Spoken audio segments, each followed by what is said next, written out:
নমস্কার বন্ধুরা, কেমন আছেন সবাই? আজকের নতুন একটি ভিডিওতে আপনাদের সবাইকে স্বাগত জানাই।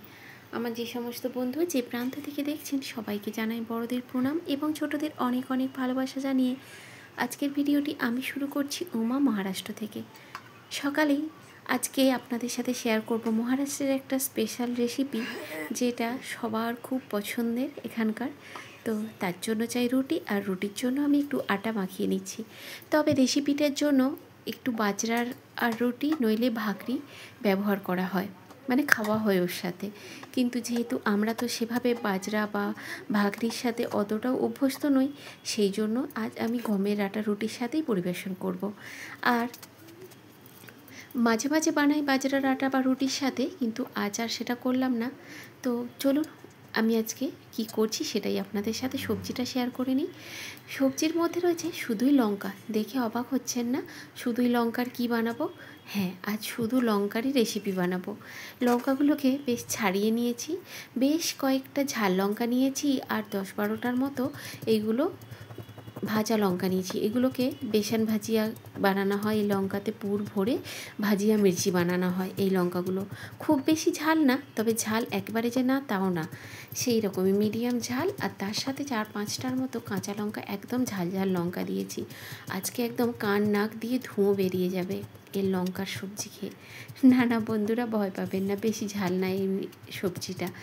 আসলে এই লঙ্কাগুলো তো শুধুমাত্র টেস্টের জন্য, কালারের জন্য। আর এটা একদমই ঝাল লাগে না, এটা ভাজা হিসেবে ব্যবহার করা হয়। আপনি এমনিই খেতে পারেন, এতটুকুনও ঝাল লাগবে না। তো চলুন, আজ বানাচ্ছি মহারাষ্ট্রের স্পেশাল ঠেচা রেসিপি। আমার নিজস্ব স্টাইলে একটু নিজের মতো করেই বানাচ্ছি। এখানে বিভিন্ন রকমভাবে এই ঠেচা রেসিপি বানানো হয়, সবাই যে যার নিজের মতো করেই বানানো হয়, মানে বানিয়ে নেয়। আমি যেমনভাবে খেয়েছি, নিজের টেস্ট একটু বুঝেছি, সেইভাবে একটু আধটু হেরফের, একদম প্রপার মানে একই সেম ডিশ না। তো কয়েকটা রসুনও ছাড়িয়ে নিচ্ছি এর জন্য। এখানে মহারাষ্ট্রের বিশেষ বিশেষ রেসিপির নাম বললে কিন্তু প্রত্যেকটা রেসিপিতেই এই কাঁচা লঙ্কা, ধনেপাতা আর রসুন আর ধনিয়া পাউডার, এই মেন 4টে মশলা একদম অনিবার্য। মানে প্রায় রেসিপিতেই আমি লক্ষ্য করেছি। বড়া পাও, মিশাল পাও, তারপরে পাওভাজি, এই সমস্ত অনেক রকমের এখানে স্পেশাল স্পেশাল খাবারগুলো যে পাওয়া যায়, বেশিরভাগ রেসিপিগুলোতে এই একই মশলা ব্যবহার করা হয়। আমি রসুন লঙ্কাগুলোকে আলাদা থেতো করে রেখে দিয়েছি। এবার চলুন কয়েকটা রুটি বানিয়ে নিই চটপট করে, তারপরে রেসিপিটা বানাবো।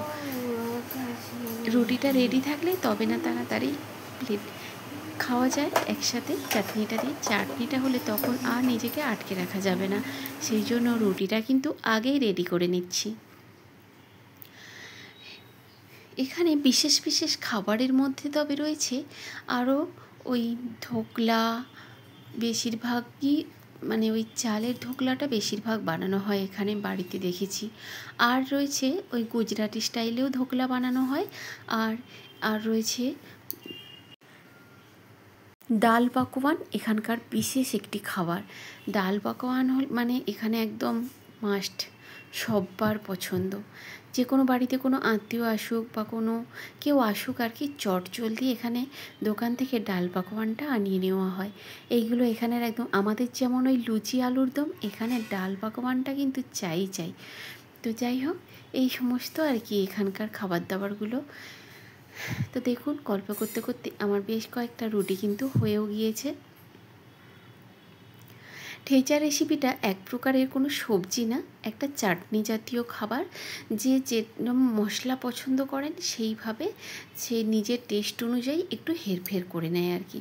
তো মহারাষ্ট্রের ওই ঠেচা রেসিপিটা আসলে এক প্রকার বাদাম, কাঁচা লঙ্কা, ঝাল ঝাল বেশ একদম ঝনঝনিত কাঁচা লঙ্কা যাকে বলা হয়, সেই ঝাল ঝাল কাঁচা লঙ্কা আর রসুন, বেশ অনেক কোয়া রসুন, নুন, এই সবেরই মিশ্রণে ঠেচা রেসিপি তৈরি হয়। দেখুন আমার রুটি হয়ে গেছে। আমি এবার কড়াইতে সর্ষের তেল দিয়ে একটু গোটা জিরা, গোটা ধনে, গোটা মৌরি আর 1 মুঠো বাদাম দিয়ে দিয়েছি। রেসিপিটা এখানে বললাম না যে যার নিজস্ব মশলা অনুযায়ী বানিয়ে নেয়, তো আমি এখানে যেভাবে টেস্ট করেছি সেটাই আপনাদের সাথে শেয়ার করছি। আর এই যে দেখুন বাদামগুলো একটু হালকা রোস্ট হবে, তারপরে দিয়ে দিচ্ছি 1 চামচ পরিমাণ মতো সাদা তিল। সাদা তিল আর বাদামের সাথে টেস্টটা অপূর্ব সুন্দর হয় কিন্তু। দিয়ে দিলাম 1 চুটকি হিং আর দিয়েছি 2টো কাঁচা লঙ্কা। বেশ একটু হালকা রোস্ট হলে এবার থেতো করে রাখা কাঁচা লঙ্কা, রসুন সবটাই দিয়ে দেব। বন্ধুরা একটা কথা বলে রাখি, যেই হাতে লঙ্কাগুলো থেতো করেছেন ওই হাতটা কিন্তু ভুলেও চোখে দেবেন না, তাহলে কিন্তু খুব কষ্ট পাবেন। তাই বলে রাখছি, হাতটা যদি সম্ভব হয় একটু দুধে হাতটা চটকে নেবেন, নইলে দই থাকলে দইয়ের সাথে হাতটা একটু ঘষে চটকে নেবেন, তাহলে হাতটা আর জ্বালা করবে না। এটা ছিল আজকের টিপস। কারণ দুধ বা দই ওতে যে কেমিক্যালটা থাকে ওটা ঝাল কমাতে সাহায্য করে, সেই জন্য ঝালটা আর হাতটা জ্বালা করবে না। আর আপনাদের সাথে কথা বলতে বলতে দিয়ে দিয়েছি 1 মুঠো পরিমাণ ধনেপাতা। ব্যাস এবার এটাকে নুন দিয়ে হালকা করে ভেজে নেব। আর যেহেতু কাঁচা লঙ্কা খুব বেশি সময় লাগবে না ভাজা হতে, তাই একদম অল্প আঁচে কম সময়ে হয়ে যাবে। হালকা আঁচে দেখুন একটু সতে নরম সফট হয়ে গেলে আমি এটাকে নামিয়ে নেব এবং ঠান্ডা করে হামাদিস্তায়, আপনারা চাইলে হামাদিস্তা একটু থেতো করে নিতে পারেন। আমার কাছে হামাদিস্তা নেই, তো আমি এটাকে সিলে দরদরাভাবে পেস্ট করে নিচ্ছি। এটা একদম ক্রিমের মতো পেস্ট হবে না, দরদরাভাবে বেটে নিলেই হবে, যেন মুখে একটু টেক্সচার দানা দানা ভাব পড়ে সেই রকম। একটু ঠান্ডা হয়েছে, আমি এবার কড়াইটাকে নামিয়ে শিলে হালকাভাবে এটাকে বেটে নেব। আর বিশ্বাস করবেন বন্ধুরা, এত সুন্দর লাগে খেতে না, আমার তো মনটা ছটফট করছে কখন হয় কখন হয়। তো দেখুন এবার বেটে নিয়ে আর শেষে দেব গরম ঘিয়ের তড়কা। বেশি ঘি দেবো না, যেহেতু তেলে এটা অল্প ভেজে নিয়েছি, তাই আর বেশি ঘি দেবো না। 1 টেবিল চামচ আন্দাজ গরম ঘি আমি ওপর থেকে দেব, আর একটু লেবু দেবো চটপটার জন্যে, তাহলে জিনিসটা টক মিষ্টি একটা চটপটে ভাব আসবে। বাদামের একটা নাটিনেস থাকবে আর লেবুর একটা টকটক ভাব থাকবে, দারুণ মজাদার হয় খেতে। বাস একটু ঘি দিয়ে ভেজানো রুটির সাথে আর এই চাটনিটা অসাধারণ জমে একদম ক্ষীর হয়ে যাবে। তো চলুন আমি বেটে নিই চটপট করে। আর ততক্ষণ বলে দিই, আপনাদের এত সুন্দর সুন্দর কমেন্টগুলো করার জন্য অনেক ধন্যবাদ আপনাদের। আগের ভিডিওতে যে সমস্ত দিদিভাই বা দাদাভাই সবাই এত সুন্দর সুন্দর কমেন্ট করেছেন, সমস্ত বন্ধুদের আমি একজনের নাম নিচ্ছি না, সমস্ত বন্ধুরা আমাকে খুব সুন্দর সুন্দর কমেন্ট করেছেন এবং সবাইকে আমার তরফ থেকে অনেক অনেক ধন্যবাদ জানাচ্ছি। আপনাদের এই অমূল্য সময়টুকু আমাকে দেওয়ার জন্য, এইভাবে ভালোবেসে আমার পাশে থাকার জন্য অনেক অনেক ধন্যবাদ সমস্ত বন্ধুদের। মানে একটা এই ছোট্ট ভিডিওতে এত নাম নেওয়া সম্ভব নয়, প্রত্যেকটা কমেন্ট আমার মন ছুঁয়ে গেছে। আর খুব সুন্দর সুন্দর কমেন্টগুলো, সেই জন্যই বললাম যে একজনের নাম না নিয়ে সবাইকে জানাচ্ছি অনেক অনেক ধন্যবাদ। এবং সবাই এইভাবেই আমার পাশে থাকবেন, ভালোবেসে সাপোর্ট করবেন। আপনাদের ভালোবাসা সাপোর্ট ছাড়া আমি কোনোভাবেই এগোতে পারবো না, সেই জন্য বলছি সবাই এইভাবেই পাশে থাকবেন। অনেক অনেক ধন্যবাদ আপনাদের। আর এই দেখুন আমি বেটে নিয়েছি এবং এবার আমি একটু সার্ভ করে দিচ্ছি রুটির ওপরে, আর একটু লেবু আমি শিলের ওপর মাখিয়ে নিয়েছি, আপনারা দেখেছেন।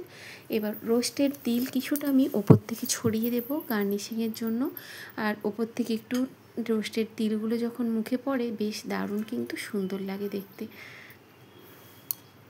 তো আমি ওপর থেকে একটু রোস্টের তিল ছড়িয়ে দিলাম, আর একটু ঘি আমি ওপর থেকে দিয়ে দেব। আর আগে তো আমি ভেজে নিয়েছি, তাই আলাদা করে যেহেতু কাঁচা নয় তড়কা দেওয়ার প্রয়োজন হয়, আবার হয়ও না যে চায় দিতে পারে, তো আমি একটু গরম ঘি ওপর থেকে ছড়িয়ে দিচ্ছি, তাতে রুটিটারও ফ্লেভার খুব সুন্দর হবে। আর এই ঠেচার রেসিপির ফ্লেভারটাও অপূর্ব সুন্দর হয়েছে। তো চলুন বন্ধুরা, ঝটপট আপনারাও বানিয়ে নিন এইভাবে ঠেচা রেসিপি, আর বানিয়ে অবশ্যই আমাকে জানান কেমন হয়েছে। অবশ্যই কিন্তু বানিয়ে আমার সাথে শেয়ার করবেন, কেমন হয়েছে সেটা জানার অপেক্ষায় থাকবো। তো দেখুন ওপর থেকে আপনারা চাইলে আরও একটু বেশি করে রুটিতে ঘিটা লাগিয়ে নিতে পারেন।